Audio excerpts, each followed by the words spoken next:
Exercises for lower cross, most of them have a functional integration. So the beginner P2P would be self-mile, faster release, and various stretches. This is the integrated function video. So first thing you need to do is you need to place a flat band on the floor, and then put your toes, feet into the balls of your feet only. Then what you're gonna do is bring the band up, cross it over, place your feet underground relatively close to your bum, okay, anywhere from 90 degrees inwards basically, and then this wraps around your knees.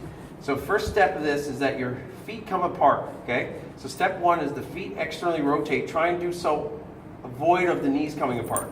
So feet first, okay, much as possible. Second part of this pattern then is to knees out and then hips up.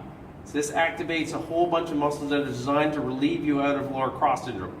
Lower back down, bring it back in. Feet, knees, hips, squeeze the glutes, full hip extension without excessive arching in the lower back, shoulder blades retracted, ribs towards the pelvis as best as possible, and really aim for strong glute activation. That's the first exercise. The second exercise is called a core hollow with a dead bug. So I'm going to hold this, it's not quite yet.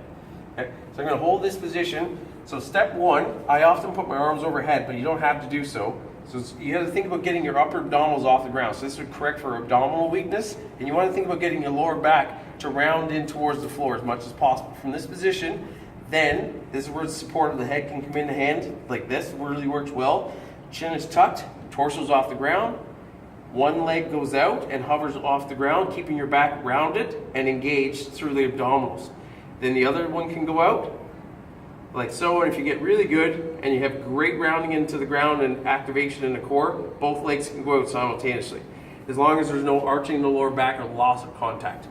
Another exercise we can do is called side-to-side knee drops. Now, the easy version is feet, heels engaged, so heels pull towards the butt, thighs vertical onto the ground, elbows out to 90 degrees or straight out, whichever one you want.